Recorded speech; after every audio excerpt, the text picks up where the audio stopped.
अपराधों से जुड़े अनाचरण शो में आपका स्वागत है। नमस्कार, मैं शाहनवाज खान और आप देख रहे हैं आचरण न्यूज। हमारा मकसद इन खबरों के जरिए दहशत फैलाना नहीं, बल्कि आपको हकीकत से रूबरू कराना है। आइए सुनते हैं आज की अनाचरण की खबरें। खनन माफियाओं पर की कार्रवाई तो महिला आईपीएस की करने लगी लोकेशन ट्रैक, पकड़ा गया आरोपी। ग्वालियर चंबल क्षेत्र में खनन माफियाओं की वारदातें आए दिन सुनने को मिलती ही रहती हैं। ये वारदातें सुनकर ऐसा लगता है कि शायद उनके मन से कानून का डर खत्म ही हो गया हो। दरअसल हाल ही में एक महिला आईपीएस ट्रेनी की लोकेशन ट्रेस होने की खबर आ रही थी, जिसके बाद पुलिस ने जगह जगह चेकिंग शुरू कर दी। चेकिंग के दौरान बिजोली में एक युवक पकड़ा गया। जब युवक की छानबीन की गई तो उसके मोबाइल से ट्रेसिंग के कई राज खुल गए। आरोपी का नाम आमिर खान बताया जा रहा है, जो कि जोरा का निवासी है। बता दें, आरोपी करीब 25 दिनों से महिला आईपीएस अधिकारी की लोकेशन खनन माफियाओं के साथ व्हाट्सएप ग्रुप पर साझा कर रहा था। आरोपी से एक स्विफ्ट कार भी बरामद की गई है। दरअसल आईपीएस अनु बेनीवाल ने एक महीने में 20 से ज्यादा डंपर पर कार्रवाई की थी, जिसको लेकर खनन माफियाओं की आंखों में वह खटकने लगी। तब से महिला अधिकारी खनन माफियाओं के टारगेट पर थी। इसे लेकर ग्वालियर एसपी धर्मवीर सिंह ने प्रेस वार्ता भी की। आइए सुनते हैं धर्मवीर सिंह का क्या कहना है। देखिए, जो प्रोविजनल ऑफिसर हैं वो थाना प्रभारी बिजौली पदस्थ हैं।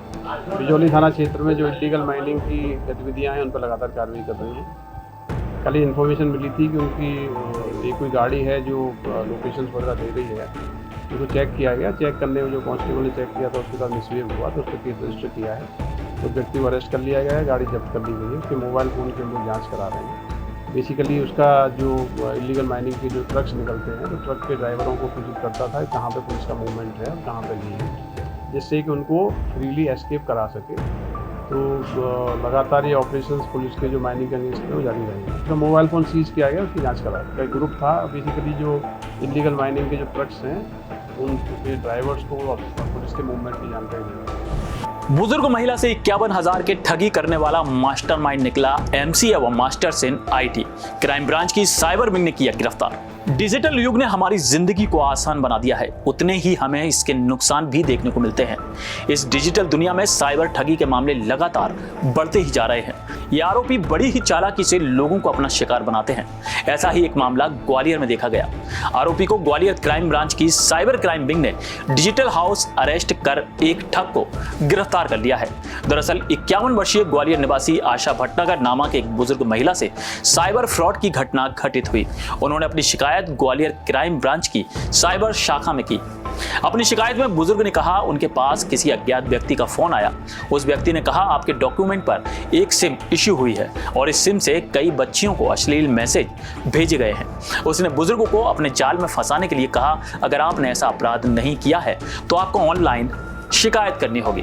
आगे उसने प्रक्रिया बताते हुए स्काइप एप्लीकेशन डाउनलोड करने को कहा और उसने सीबीआई ईडी की जांच भी कराने को कही। डरी हुई बुजुर्ग महिला ने तुरंत एफडी तोड़कर 51 लाख रुपए ट्रांसफर कर दिए। शिकायत के बाद पुलिस ने जब मामले की छानबीन की तो पता लगा कि जिन खातों में रुपए भेजे गए हैं वे जम्मू कश्मीर, गुजरात के हैं और उनसे राशि संयुक्त अरब अमीरात भी भेजी गई। पुलिस की छानबीन में पता लगा कि यह ठगी भिलाई में रहने वाले एक युवक द्वारा की जा रही है। चौंकाने वाली बात यह है कि आरोपी एमसीए तथा मास्टर्स इन आईटी किया हुआ है। पुलिस द्वारा आरोपी के साथियों की तलाश अभी भी जारी है। देखिए, ये बेसिकली एक साइबर किडनैपिंग या दूसरी भाषा में बोलें तो डिजिटल हाउस अरेस्ट का मामला है। इसमें एक रिटायर्ड महिला को एक दिन कॉल आया और उनको कहा गया कि उनकी जो सिम है फेक आईडी पे दी गई है और उसकी आईडी का उपयोग कई प्रकार के क्रिमिनल ऑफेंसेज में हुआ है। बेसिकली महिला को डराया धमकाया गया और उसको इस मानसिक कंडीशन में ले जाया गया कि वो मजबूर करके उनको अपने अकाउंट से जो उनका 51 लाख रुपए का एफडी था, तो एफडी तोड़ने के बाद उन्होंने फेक अकाउंट्स में जो दिए गए थे उसको ट्रांसफ़र किया है। तो ये इंटर स्टेट साइबर फ्रॉड का केस है, जिसमें जैसे ही सूचना पुलिस को मिली साइबर थाने में, क्राइम थाने में एफआईआर रजिस्टर हुई। तो बहुत ही सेंसिटिव केस था जिसमें रिटायर्ड महिला को साइबर फ्रॉड में प्रेशराइज करके उसका पूरा अकाउंट खाली करा दिया गया था। चैलेंजिंग केस था क्योंकि इसमें इनिशियली जो पैसा ट्रांसफ़र हुआ था जम्मू कश्मीर के अकाउंट में हुआ था, उसके बाद सब्सिक्वेंटली कंट्री के कई सारे स्टेट्स के अकाउंट में ट्रांसफ़र हुआ था। कंट्री के अलावा भी ये भी पाया गया था कि इसका जो फ्रॉड का जो पैसा है उसका बड़ा हिस्सा एक यूएई के अकाउंट में ट्रांसफ़र हुआ है। हमारी साइबर टीम लगातार केस को इन्वेस्टिगेट कर रही थी। इसमें जो लीड्स मिली दुबई से भी हमने काफ़ी इसमें लीगल जानकारियाँ प्राप्त की गई। उसके आधार पर पता लगा कि भिलाई में कुछ अकाउंट ऑपरेट हुए हैं जो कोटक महिंद्रा बैंक के हैं। भिलाई के अकाउंट्स की इन्वेस्टिगेशन करने टीम गई थी और जो एविडेंसेस मिले उसके आधार पर एक मेन जो आरोपी है कुणाल जायसवाल कुणाल जायसवाल बेसिकली भिलाई का रहने वाला है और इसने दुबई में एक कंपनी रजिस्टर की हुई है और ये पूरी संभावना है कि जो फ्रॉड का जो पैसा इसमें लिया गया है वो उसी कंपनी के मार्फत संभवतः ट्रांसफ़र हुआ होगा। तो इसकी कुणाल जायसवाल की अरेस्ट जो हुई इसके बाद इसके घर की जो तलाशी ली गई वहाँ से काफ़ी बड़ी संख्या में ATM कार्ड्स, बैंक पासबुक और अन्य डॉक्यूमेंट मिले हैं, कुछ मोबाइल फ़ोन भी मिले हैं। इस प्रकार से इंटर स्टेट और इंटरनेशनल साइबर फ्रॉड गैंग है जिसमें लोगों को कई प्रकार की टेक्निक का उपयोग करके घर में रहने को मजबूर किया जाता है, उन्हें तरीके से बंधक बना दिया जाता है और ये प्रेशराइज किया जाता है कि वो अपना पैसा ट्रांसफ़र कर दें। इस केस में भी ये उनको दबाव दिया गया है कि आपके अगेंस्ट में क्राइम ब्रांच में कई सारे केस रजिस्टर्ड है क्राइम ब्रांच मुंबई में। यदि आप लोग कोऑपरेट नहीं करेंगे तो एनफोर्समेंट एजेंसीज के जो नोटिस होते हैं उनका प्रारूप उनको शेयर किया गया और लगातार उनको गिरफ्तारी का भय दिखा के उस भय में दिखा के उनके द्वारा उनकी जो 51 लाख रुपये की पूंजी थी उसको ट्रांसफ़र कराया गया है। इसमें भी काफ़ी इन्वेस्टिगेशन की जानी है लेकिन प्राइमरीली जो हमारी टीम ने काम किया है बहुत ही ये सफल ऑपरेशन है जिसमें कोई भी इन्फॉर्मेशन नहीं थी, फेक अकाउंट्स थे। बहुत ही कम जानकारी के आधार पर सक्सेसफुल तरीके से मेन आरोपी को अरेस्ट किया गया है। बाकी इन्वेस्टिगेशन और एविडेंस से जाएंगे उस प्रकार। जोरा पुलिस और साइबर सेल ने अवैध हथियार की फैक्ट्री का किया पर्दाफाश, हथियार निर्माण सामग्री जब्त की और एक आरोपी को किया गिरफ्तार। लोकसभा चुनाव को ध्यान में रखते हुए पूरे भारत में आचार संहिता लगा दी गई है। इसके तहत चुनाव को शांतिपूर्ण तरीके से संपन्न कराने के लिए पुलिस द्वारा अवैध हथियार तस्करों एवं निर्माताओं, अवैध शराब और मादक पदार्थों की तस्करी एवं बिक्री करने पर इनामी और फरारी बदमाशों की गिरफ्तारी करने के लिए धरपकड़ अभियान चलाया जा रहा है। इसी कड़ी में यह धरपकड़ का अभियान मुरैना जिले में संचालित किया गया। इस अभियान के तहत मुरैना में चिन्नौनी थाना क्षेत्र के अंतर्गत आने वाले जरेना गांव में छापेमारी की गई। दरअसल चिन्नौनी थाने के थाना प्रभारी को मुखबिर द्वारा सूचना प्राप्त हुई कि जरेना गांव में कुछ लोग अवैध हथियारों के निर्माण की फैक्ट्री चला रहे हैं। मुखबिर द्वारा दी गई सूचना पर पुलिस ने जोरा के थाना प्रभारी के नेतृत्व में 2 टीमों का गठन किया। इस मामले में सहयोग के लिए मुरैना से साइबर सेल की टीम को भी बुलवा लिया।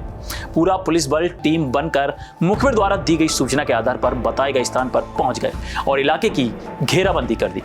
जिस घर में हथियारों की निर्माण प्रक्रिया चल रही थी, जब पुलिस वहां पहुंची तो वहां उपस्थित 2 लोगों ने भागने की भी कोशिश की, जिसमें से एक आरोपी अंधेरे का फायदा उठाकर वहां से भाग निकला और एक अन्य आरोपी को पुलिस ने अपनी गिरफ्त में ले लिया। पकड़े गए आरोपी के हाथ में एक 315 बोर का जिंदा राउंड मिला, जिसे पुलिस ने उससे छीन लिया। पकड़े गए आरोपी का नाम बल्लू उर्फ बलबीर बताया जा रहा है। वहीं मौका पाकर भाग निकले आरोपी का नाम विजय सिंह कुशबा बताया जा रहा है। ये दोनों व्यक्ति जरेना गांव के ही रहने वाले हैं।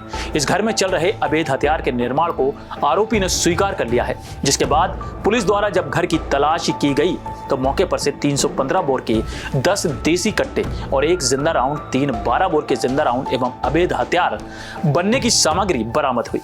इस मामले पर पुलिस ने आरोपी के खिलाफ कई धाराओं के तहत मामला दर्ज कर लिया है।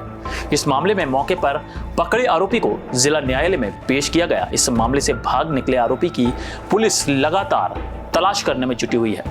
यातायात के नियमों की एक बार फिर उड़ी धज्जियां, नशे में धुत ई-रिक्शा चालक ने किए खतरनाक स्टंट। यातायात नियमों का पालन न करना वाहन चालकों के लिए आम बात होती जा रही है। आए दिन यातायात नियम का पालन न करने की वजह से कई दुर्घटनाओं की खबरें सुनने को मिलती रहती हैं, लेकिन वाहन चालक हैं कि नियमों का उल्लंघन करने से बाज नहीं आते।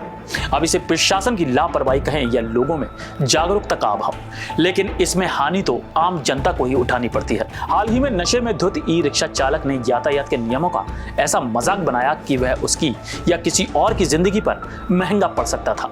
दरअसल ई-रिक्शा चालक ने नशे में धुत होकर कोतवाली थाना क्षेत्र के महाराज बाड़े पुलिस चौकी के बस कुछ कदम दूर ही खतरनाक स्टंट किए, जिसे देखकर लोग भी हैरान हैं।